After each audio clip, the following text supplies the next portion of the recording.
Hello everyone, this is डोली पांडे। आज का टॉपिक है हमारा vision building and goal setting. Last class में हमने टाइप्स ऑफ लीडरशिप थी जो वो देखा था, ट्रांसफॉर्मेशनल, डेमोक्रेटिक, पार्टिसिपेटिव, ये सारी। आज की क्लास में हमें जो नेक्स्ट टॉपिक है vision building and goal setting, दृष्टिकोण का निर्माण और लक्ष्य निर्धारण, उसको पढ़ना है। सबसे पहले विजन बिल्डिंग क्या होती है, विजन बिल्ड करने का मतलब क्या हुआ, दृष्टिकोण को निर्माण करने का या फिर दृष्टिकोण निर्मित करने का मतलब क्या हुआ। दृष्टिकोण का मतलब क्या है, स्कूल को या फिर जिस भी इंस्टीट्यूट में आप पढ़ा रहे हो या कोई भी इंस्टीट्यूट हो, कोई भी स्कूल हो, उस स्कूल को लॉन्ग रन में देखना कि 10 साल बाद या फिर 20 साल बाद इस स्कूल का फ्यूचर क्या है या फिर इस स्कूल का फ्यूचर क्या होना चाहिए, तो इसी को कहा जाता है विजन, दृष्टिकोण। मतलब कि एक दूरदर्शी निगाह होना, एक दूरदर्शी सोच होना कि हम 10 साल बाद 20 साल बाद इस स्कूल को कहाँ देखना चाहते हैं, कितनी इसकी फ्यूचर में इसको कितना सक्सेसफुल और कितना डेवलप्ड देखना चाहते हैं। तो इन सब चीजों के लिए जो क्लियर मतलब स्पष्ट और इंस्पायरिंग और फ्यूचर ओरिएंटेड स्टेटमेंट्स दिए जाते हैं, उन स्टेटमेंट्स को क्या कहा जाता है, उन स्टेटमेंट्स को ही विजन या फिर दृष्टिकोण कहा जाता है। ठीक है, तो दृष्टिकोण निर्माण करने का मतलब क्या हुआ, जब हम जैसे कि स्कूल को, जिस भी स्कूल में पढ़ा रहे हैं या विद्यालय को 10 साल बाद 20 साल बाद मतलब लॉन्ग रन में उसको कितना डेवलप्ड देखना है, उसके लिए उस डेवलप्ड देखने के लिए जो क्लियर, इंस्पायरिंग और फ्यूचर ओरिएंटेड स्टेटमेंट्स दिए जाते हैं, बातें बोली जाती हैं, कथन कहे जाते हैं, वो ही आपका दृष्टिकोण कहलाता है या फिर दृष्टिकोण को निर्माण करना कहलाता है। मतलब कि दृष्टिकोण का मतलब क्या हुआ, एक स्पष्ट, प्रेरणादायक और भविष्य का दिशा दिखाने वाला वो कथन जो कि ये बताता है कि विद्यालय दीर्घ काल में कहां पहुंचना चाहता है या फिर कितना डेवलप हो सकता है, कितना डेवलपमेंट हो सकता है। इसी को क्या कहा जाता है, विजन बिल्डिंग। सिंपली समझिए, उन स्टेटमेंट्स को विजन कहा जाता है जो स्टेटमेंट्स ये दिखाती हैं, ये शो करती हैं कि 10 साल बाद या फिर 20 साल बाद लॉन्ग रन में जो स्कूल है वो कहां तक पहुंच सकता है या फिर स्कूल का भविष्य क्या हो सकता है।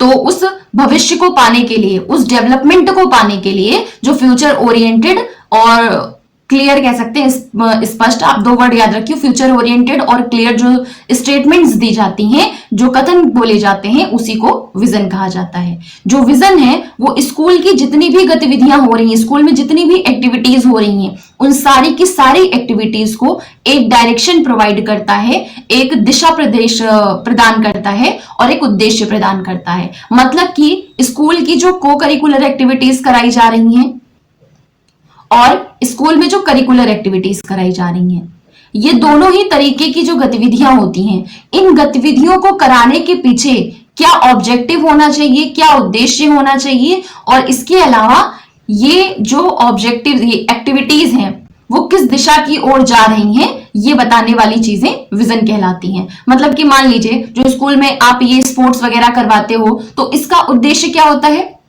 कि पर्पस क्या होता है कि बच्चे का जो फिजिकल डेवलपमेंट है वो बेस्ट हो सके और बच्चे की मेंटल हेल्थ ठीक रहे। करिकुलर एक्टिविटीज इसलिए कराई जाती है कि बच्चे नॉलेज गेन करें, बच्चों को हर एक एरिया में ज्ञान होना चाहिए, नॉलेज होना चाहिए, उनको पता होना चाहिए कि किस टाइम पर क्या क्या चीजें चाहिए होती हैं या फिर उनका कल्चर क्या है, ट्रेडिशन क्या है, हिस्ट्री क्या है, जो एरिया में वो रह रहे हैं, वो भौगोलिक क्षेत्र के बारे में। तो ये सारी चीजें क्या आती हैं, करिकुलर एक्टिविटीज में आती हैं। तो उद्देश्य ये होता है, जितनी भी स्कूल की एक्टिविटीज कराई जाती, गतिविधियां कराई जाती हैं, वो सारी की सारी एक्टिविटीज को जो विजन है वो दिशा प्रोवाइड करता है और उद्देश्य प्रोवाइड करता है। दिशा मतलब किस स्कूल के डेवलपमेंट की तरफ हमको बढ़ना है, पर्पस मतलब वो एक्टिविटीज ऐसी होनी चाहिए कि बच्चे का ओवरऑल डेवलपमेंट हो, चाहे वो फिजिकल हो, चाहे इंटेलेक्चुअल हो, चाहे मेंटल हो। मतलब कि सिंपल सी चीज है, अगर दृष्टिकोण पहले से निर्धारित रहेगा तो सारी की सारी जो एक्टिविटीज है, सारी की सारी जो गतिविधियां हैं वो प्रॉपर पर्पस के साथ होंगी और एक डायरेक्शन के साथ होंगी कि किस लिए, किन वजहों से ये एक्टिविटीज करवाई जा रही हैं। ठीक है, तो ये लाइन आप अभी डिले रखिए, अभी इसको नेक्स्ट पीपीटी समझाने के बाद बताती हूँ। गोल सेटिंग क्या होता है, लक्ष्य निर्धारण क्या होता है। अब आपने जो दृष्टिकोण निर्मित करना था, आपने दृष्टिकोण निर्मित कर लिया कि हम अगले 10 साल में स्कूल को इतना ज्यादा डेवलप्ड देखना चाहते हैं। कितना डेवलप्ड, उस चीज के लिए आपने स्टेटमेंट्स पास कर दी, स्टेटमेंट्स दे दी, कथन दे दिए कि हम स्कूल को इतना डेवलप्ड देखना चाहते हैं। मतलब आपने क्या कर लिया, दृष्टिकोण का निर्माण कर लिया, विजन बिल्ड कर लिया। अब इस दृष्टिकोण के लिए क्या क्या लक्ष्य होने चाहिए, किन किन लक्ष्यों के द्वारा ये दृष्टिकोण को पाया जा सकता है, या फिर जो हमने स्कूल का डेवलपमेंट देखा है उसको पूरा किया जा सकता है। तो इसी को गोल सेटिंग कहा जाता है। मतलब कि गोल सेटिंग का मतलब क्या हुआ कि जो भी उद्देश्य के लिए किसी भी चीज को डिजाइन किया गया है वो उद्देश्य ही क्या कहलाते हैं, गोल्स कहलाते हैं। और ये उद्देश्य किस चीज में मदद करते हैं, जो हमने स्कूल का विजन बनाया है, जो स्कूल के लिए एक दृष्टिकोण निर्मित किया है कि अगले 10 साल बाद या फिर लॉन्ग रन में स्कूल का डेवलपमेंट कितना होना जाना चाहिए, तो उस विजन के लिए उद्देश्य जो बनाए जाते हैं, जो ऑब्जेक्टिव सेट किए जाते हैं, उन्हीं को लक्ष्य निर्धारण करना या फिर लक्ष्य निर्धारित करना कहा जाता है। लक्ष्य निर्धारण का मतलब क्या हुआ, ये आपको बाद में बताऊंगी कि एक्सप्लेन करके कि स्मार्ट इसका मतलब क्या होता है, ये जो फुल फॉर्म है इसका वो क्या है। ये उद्देश्य है, मतलब कि जो भी आपने स्कूल के लिए दृष्टिकोण तैयार किया है, उन दृष्टिकोणों को पाने के लिए, उन सारी चीजों को कंप्लीट करने के लिए जो भी आप उद्देश्य बना रहे हो, वो उद्देश्य स्पेसिफिक होने चाहिए, मतलब कि विशिष्ट होने चाहिए। इस तरीके के उद्देश्य हो कि जिनका आप मेजरमेंट कर पाओ, उनको ट्रैक कर पाओ कि ठीक तरीके से हो रहा है कि नहीं हो रहा है। अचीवेबल होने चाहिए, ये नहीं कि आपने बना लिया, अब बच्चे की एबिलिटी उतनी नहीं है, बच्चा इतना नहीं कर सकता है, या फिर टीचर्स मेंटली बहुत परेशान है, आप उनसे एक्सपेक्ट कर रहे हो कि वो स्कूल के डेवलपमेंट में पार्टिसिपेट करें। तो ये अचीवेबल होने चाहिए कि हाँ इस चीज को पाया जा सकता है। रेलेवेंट होने चाहिए और टाइम बाउंड होने चाहिए। जब तक कोई चीज टाइम बाउंड नहीं होती है कि 2 साल में, कि 3 साल में, कि 6 महीने में इस चीज को पूरा करना है, तब तक उस चीज को फुलफिल नहीं किया जा सकता है। तो गोल उन उद्देश्यों को कहे जाते हैं जो उद्देश्य स्कूल के विजन को प्राप्त करने में हमारी मदद करते हैं। ठीक है, सिंपल सी चीज, गोल उन उद्देश्यों को बोला जाता है, वो सारे उद्देश्य गोल कहलाते हैं जो कि स्कूल के विजन को प्राप्त करने में हमारी मदद करते हैं। और जो भी उद्देश्य हैं वो किस तरीके के होने चाहिए, स्पेसिफिक होने चाहिए, मेजरेबल होने चाहिए, अचीवेबल होना चाहिए, रिलेवेंट होना चाहिए और टाइम बाउंड होना चाहिए। मतलब विशिष्ट होने चाहिए, मापने योग्य होने चाहिए, ऐसे हो जिनको सच में प्राप्त किया जा सकता है, ऐसी कोई इमेजिनेटिव चीज ना हो जो पॉसिबल ही ना हो। रेलेवेंट होना चाहिए, मतलब कि स्कूल के पास आपके इतने रिसोर्सेज होने चाहिए, अवेलेबल होने चाहिए, टीचर्स मेंटली इतने फिट होने चाहिए, और टीचर्स की जो पोजीशन है स्कूल में, वैल्यू है, वो बढ़िया होनी चाहिए। स्टूडेंट्स के ओवरऑल डेवलपमेंट पे ध्यान देना चाहिए, तभी किसी उद्देश्य को पाया जा सकता है। और समयबद्ध होना चाहिए। तो ये सारी चीजें क्या होती हैं, ये सारे उद्देश्य जब इस तरीके से उद्देश्य निर्धारित किए जाएंगे तो वो उद्देश्य हमारी हेल्प करेंगे स्कूल के विजन को प्राप्त करने में। ठीक है, अब सिंपली अगर समझें तो विजन क्या होता है। विजन का मतलब ये हुआ कि अगले 10 साल में या फिर लॉन्ग रन में स्कूल का डेवलपमेंट कितना हो जाना चाहिए, या फिर क्या क्या डेवलपमेंट हो जाना चाहिए, ये जो स्टेटमेंट्स बताई जाती हैं फ्यूचर ओरिएंटेड, उन स्टेटमेंट्स को विजन कहा जाता है या फिर आपका दृष्टिकोण कहा जाता है। और उन दृष्टिकोणों को, स्कूल के लिए जो आपने विजन तैयार किया है, उस चीज को प्राप्त करने में जो ऑब्जेक्टिव्स बनाए जाते हैं, जो उद्देश्य बनाए जाते हैं, वो उद्देश्य क्या कहलाते हैं, आपके गोल्स कहलाते हैं। क्यों? क्योंकि वो उद्देश्य आपकी मदद करते हैं उन स्कूल के विजन को प्राप्त करने में। ठीक है, जो विजन बिल्डिंग है और गोल सेटिंग है, विजन बिल्ड करना, सबसे पहले दृष्टिकोण का निर्माण करना, फिर उस दृष्टिकोण के लिए क्या क्या उद्देश्य हो सकते हैं, किन किन उद्देश्यों के द्वारा, किन किन गोल्स के थ्रू उस विजन को प्राप्त किया जा सकता है। ये दोनों ही चीजें इफेक्टिव स्कूल लीडरशिप की फाउंडेशन होती हैं, मतलब कि प्रभावी स्कूल विद्यालय नेतृत्व की नींव होती है।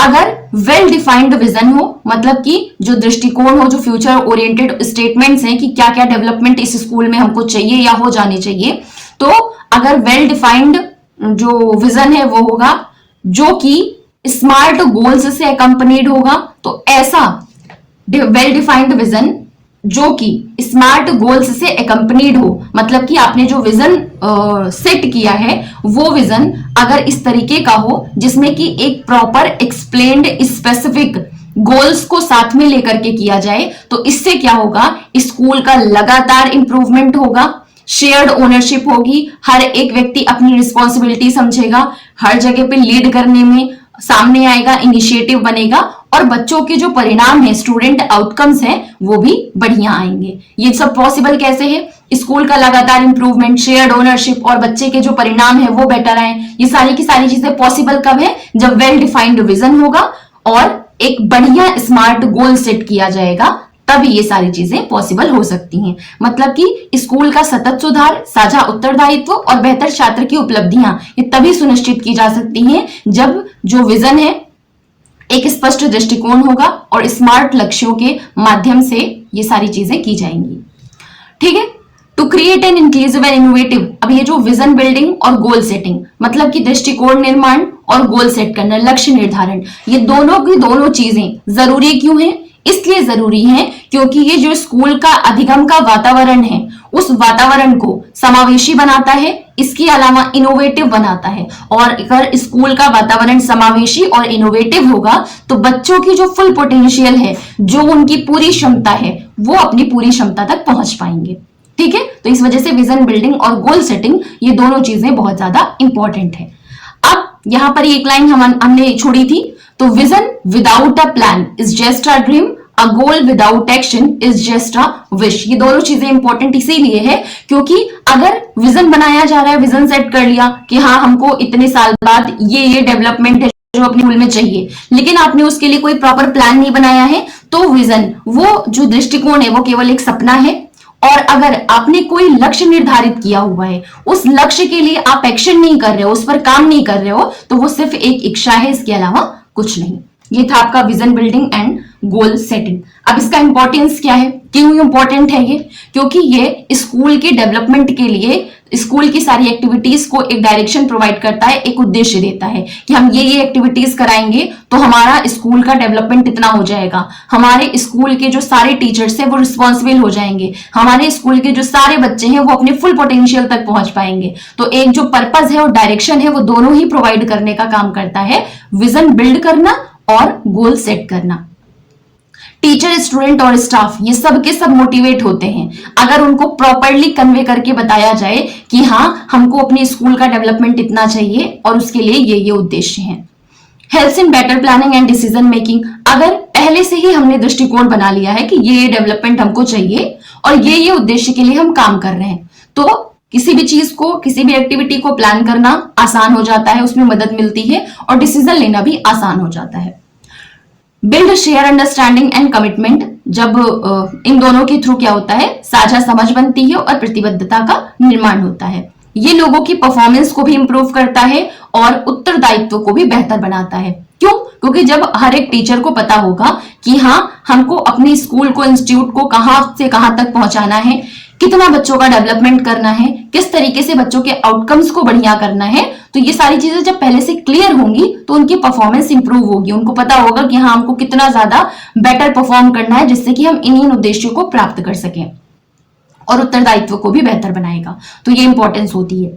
किन किन स्टेप्स में विजन बिल्डिंग की जा सकती है, विजन को बिल्ड किया जा सकता है, दृष्टिकोण को निर्मित किस प्रक्रिया से या फिर किन किन चरण के द्वारा किया जा सकता है, किन चरणों में जो विजन बिल्ड है वो किया जा सकता है। सबसे पहले आप स्कूल की जो करंट सिचुएशन है उसका मूल्यांकन करिए, स्कूल की जो वर्तमान स्थिति है उसका मूल्यांकन करिए कि कहां कहां क्या क्या कमियां हैं, कहां कहां डेवलपमेंट की और इंप्रूवमेंट की जरूरत है। इसके लिए आपको सेकेंड स्टेप लेना पड़ेगा। सेकेंड स्टेप क्या है, जो भी स्टेक होल्डर्स है उनको इन्वॉल्व करिए, मतलब टीचर्स को इन्वॉल्व करिए, पेरेंट्स को, स्टूडेंट्स को, इन सब के फीडबैक लीजिए, इन सबसे पूछिए कहां कहां ठीक है, जरूरत नहीं है, और कहां कहां इंप्रूवमेंट की जरूरत है, या फिर क्या क्या करके स्कूल को, बच्चों की जो पढ़ाई है उसको और ज्यादा बेटर किया जा सकता है, और टीचर्स का प्रोफेशनल डेवलपमेंट किस तरीके से किया जा सकता है। तो ये सारे इन सब लोगों के जब स्टेक होल्डर्स हैं सबके अगर फीडबैक्स लिए जाएंगे तो फिर हेल्प हो सकेगी कि हाँ कहाँ पे किस तरीके की इंप्रूवमेंट की जरूरत है। तो पहला था वर्तमान स्थिति का सबसे पहले मूल्यांकन करिए और इसके लिए मदद लीजिए, स्टेक होल्डर्स को इन्वॉल्व कीजिए। फिर एक शेयर्ड विजन स्टेटमेंट तैयार कीजिए, विकसित कीजिए, एक साझा दृष्टिकोण कथन बनाइए कि हाँ यहाँ पे ये डेवलपमेंट की जरूरत है, यहाँ पे इस तरीके का डेवलपमेंट हम देखना चाहते हैं। तो एक फ्यूचर विजन वाला जो दृष्टिकोण है, स्टेटमेंट है, वो प्रोवाइड करिए। अब उस दृष्टिकोण के बारे में कम्युनिकेट करिए, सबके साथ मिलकर के उसको शेयर करिए, सबकी सहमति होनी चाहिए, सबकी नेसेसिटी को, सबकी आवश्यकताओं को उसमें ध्यान रखना चाहिए। उसके बाद जो भी उस विजन को पूरा करने के लिए आपने जो भी पॉलिसीज निकाल सकते हो, जो भी एक्टिविटीज करवा सकते हो, वो सारी की सारी चीजें अलाइन करिए, मतलब कि उसके अनुरूप बनाइए, नीतियां बनाइए, गतिविधियां बनाइए जो कि उस दृष्टिकोण के अनुरूप हो। ठीक है, तो ये क्या हो गया, पहला हो गया करंट सिचुएशन का मूल्यांकन करिए। दूसरा, करंट सिचुएशन का मूल्यांकन करने के लिए टीचर्स, पेरेंट्स, स्टूडेंट्स को इन्वॉल्व करिए। तीसरा, शेयर्ड विजन स्टेटमेंट विकसित करिए जो सबके अनुसार हो, सब लोग अपना अपना बताएं कि क्या क्या विजन, क्या क्या दृष्टिकोण इसके लिए हो सकते हैं, क्या क्या डेवलपमेंट की जरूरत हो सकती है। चौथा, जब एक निश्चित पॉइंट पर आप पहुंच जाएं कि हाँ ये दृष्टिकोण, ये डेवलपमेंट हमको चाहिए, तो उस विजन को सबके साथ साझा करें। और पांचवा स्टेप है, फिर उस विजन के अनुसार पॉलिसीज निकालिए, एक्टिविटीज सेट करिए कि ये पॉलिसीज, ये एक्टिविटीज इस दृष्टिकोण को प्राप्त करने में हमारी मदद कर सकती हैं। तो ये हो गया आपका चरण विजन बिल्डिंग के लिए। गोल सेट करने के लिए किन किन चरणों की जरूरत पड़ती है, लक्ष्य के निर्धारण की कौन सी की प्रक्रिया क्या होती है, तो उसके लिए स्मार्ट फ्रेमवर्क को फॉलो कीजिए। स्मार्ट एक फुल फॉर्म है। स्मार्ट में कौन कौन से कंपोनेंट होते हैं, सबसे पहले होता है स्पेसिफिक। जो भी आप लक्ष्य निर्धारित कर रहे हो वो सबसे पहले स्पष्ट होने चाहिए। स्पष्ट रूप से अपने लक्ष्यों को या फिर जिन लक्ष्य को प्राप्त करना है उनको परिभाषित कीजिए। दूसरा, मेजरेबल होने चाहिए। वो मेजरेबल मतलब कि ऐसे हो जिनको ट्रैक किया जा सके, मापा जा सके। जो भी आपने पॉलिसीज, जो भी आपने एक्टिविटीज निकाली हैं कि इन पॉलिसीज, इन एक्टिविटीज के द्वारा हमको ये लक्ष्य प्राप्त करना है, तो वो पॉलिसीज और वो एक्टिविटीज ऐसी होनी चाहिए जिनका ट्रैक किया जा सके, इवेल्युएट किया जा सके कि हाँ, जिस डायरेक्शन में हम बढ़ना चाह रहे हैं उस डायरेक्शन में इस एक्टिविटी या पॉलिसी के थ्रू बढ़ रहे हैं या फिर नहीं। अचीवेबल होनी चाहिए, मतलब प्राप्त करने योग्य होनी चाहिए, रियलिस्टिक होनी चाहिए, इतने रिसोर्सेज होने चाहिए आपके स्कूल में अवेलेबल कि हाँ आप उस चीज को, उस लक्ष्य को प्राप्त कर सको। और चौथी चीज, रिलेवेंट होने चाहिए। जो विद्यालय के दृष्टिकोण है उनके अनुरूप सारे लक्ष्य होने चाहिए और सारे के सारे लक्ष्य जो है वो टाइम बाउंड होने चाहिए। मतलब कि इस तरीके से हो कि हाँ इतने टाइम में, 10 महीने में, 20 महीने में, 50 महीने में कब हमको ये कंप्लीट कर लेना है। ये नहीं कि पॉलिसी निकाल दी, एक्टिविटी बोल दी कि ये सारी करवानी है और उसके बाद वो मन चाहा टाइम ले रहे हैं, 4 साल 5 साल बीत गया, बस फिर कोई काम स्टार्ट नहीं हुआ। तो टाइम बाउंड होना सबसे ज्यादा जरूरी है। ठीक है, तो स्मार्ट कंपोनेंट, ये स्मार्ट फ्रेमवर्क को फॉलो करके ही सारे के सारे लक्ष्य निर्धारित करने चाहिए उस दृष्टिकोण को प्राप्त करने के लिए। ठीक है, जैसे कि एक एग्जांपल ले लें कि क्लास 5th की स्टूडेंट्स की जो रीडिंग लेवल है वो 20% हमको बढ़िया करनी है, 20% उसमें इंप्रूवमेंट लाना है 6 महीने के अंदर। ठीक है, तो इससे क्या हो रहा है, विजन क्या है कि बच्चे की जो रीडिंग लेवल है वो बेस्ट होनी चाहिए, ये हमारा विजन है। उसके लिए हमने क्या लक्ष्य बनाया कि उसके लिए उनको ये चीजें करनी है, इन तरीकों से करनी है। लक्ष्य निर्धारित कर लिया कि रीडिंग लेवल को इंक्रीज करना है। ठीक है, क्या करना है, लक्ष्य क्या है, इंप्रूवमेंट, रीडिंग लेवल में इंप्रूवमेंट। और इसके लिए सबसे ज्यादा इंपॉर्टेंट क्या पॉइंट यहाँ पे बताया गया है कि इतने टाइम में कंप्लीट हो जानी चाहिए। ठीक है, तो ये स्टेप्स होते हैं गोल सेट करने के लिए। अब स्कूल के लीडर का क्या रोल होता है विजन और गोल सेटिंग में। सबसे पहले स्कूल का लीडर, मान लीजिए यहाँ पे हम प्रिंसिपल को ध्यान में रखते हुए करते हैं कि स्कूल का लीडर इस टाइम पे प्रिंसिपल है और वो उसका विजन और गोल सेट करने में क्या रोल है। सबसे पहले दृष्टिकोण के निर्माण करने की जो प्रक्रिया है उसकी पहले शुरुआत वही करेगा और नेतृत्वकर्ता भी वही होगा। जितने भी स्टेक होल्डर्स होते हैं गोल सेट करने में, सारे पेरेंट्स, टीचर्स और स्टूडेंट्स, इन सभी के सभी स्टेक होल्डर्स को लक्ष्य निर्धारण में शामिल करना, ये काम होता है, ये रोल होता है स्कूल लीडर का। जो भी उसने गोल्स सेट किए हैं उन गोल्स की प्रोग्रेस कितनी हुई, उन लक्ष्यों पर कितना प्रगति हुई, कितनी प्रगति नहीं हुई, इस चीज को मॉनिटर करना स्कूल लीडर का काम होता है। उस गोल की प्राप्ति के लिए जिन रिसोर्सेज की जरूरत है उनको उपलब्ध करवाना और उस गोल के अकॉर्डिंग टीचर को जहां ट्रेनिंग की जरूरत हो उनको ट्रेनिंग प्रोवाइड करना, ये रोल होता है स्कूल लीडर का। सबके सब लोगों को आत्मचिंतन के लिए, आत्म मूल्यांकन के लिए एनकरेज करना और उन गोल्स का समीक्षा करना, इन सब चीजों को बढ़ावा देने का काम भी स्कूल के लीडर का ही होता है। ये था आपका बहुत छोटा सा टॉपिक था आपका vision building and goal setting. ये भले आपका बहुत छोटा सा टॉपिक है लेकिन इसका जो की कॉन्सेप्ट है वो आपको पता होना चाहिए, क्योंकि वो पता है तभी आपसे 2-3 क्वेश्चन जितने भी इससे रिलेटेड पूछे जाएंगे वो आप कर सकते हो। सबसे पहले विजन बिल्डिंग का मतलब क्या हुआ कि सबसे पहले एक दृष्टिकोण निर्मित करिए कि स्कूल को आप कितना ज्यादा डेवलप्ड देखना चाहते हैं। जितनी भी डेवलपमेंट आप देखना चाहते हैं उस डेवलपमेंट के अकॉर्डिंग पॉलिसीज और एक्टिविटीज डिजाइन करिए। ठीक है, अब उन पॉलिसीज और उन पॉलिसीज और एक्टिविटीज को ये क्या है, लक्ष्य हुए, हमको ये चीजें प्राप्त करनी है, ये हमारा दृष्टिकोण है कि हमको ये चीजें, इतना डेवलपमेंट अपने स्कूल में चाहिए। अब उस डेवलपमेंट के लिए लक्ष्य क्या है, उन लक्ष्यों को निर्धारित करिए। लक्ष्य निर्धारित करने का मतलब क्या हुआ कि उद्देश्य बनाइए कि किन किन उद्देश्यों के लिए आप उन पॉलिसीज को अप्लाई कर रहे हो, किन किन उद्देश्यों के लिए आप एक्टिविटीज करवा रहे हो। उन गोल्स को सेट करिए और गोल्स को किस तरीके से सेट करिए, स्मार्ट फ्रेमवर्क के हिसाब से कि जो उद्देश्य हैं वो स्पेसिफिक होने चाहिए, स्पेसिफिक के अलावा मेजरेबल होने चाहिए, मापने योग्य होने चाहिए, इसके अलावा अचीवेबल होने चाहिए, प्राप्त करने योग्य होने चाहिए, रेलेवेंट होने चाहिए, टाइम बाउंड होना चाहिए। इस तरीके से गोल को सेट करिए कि ये सारी की सारी चीजें फॉलो करें वो सारे उद्देश्य। उसके अलावा जो रोल होता है स्कूल के लीडर का इस चीज में, वो भी आपको बता दिया। किन किन स्टेप्स से विजन बिल्डिंग की जाती है, किन किन चरणों में विजन बिल्ड किया जा सकता है, किन किन चरणों में गोल को सेट किया जा सकता है, ये हमने देखा। तो ये था आज की टॉपिक हमारा vision building and goal setting. अब नेक्स्ट क्लास में हम हमारा नेक्स्ट टॉपिक स्टार्ट करेंगे, स्कूल डेवलपमेंट प्लान। तो मिलते हैं नेक्स्ट वीडियो में। Thank you.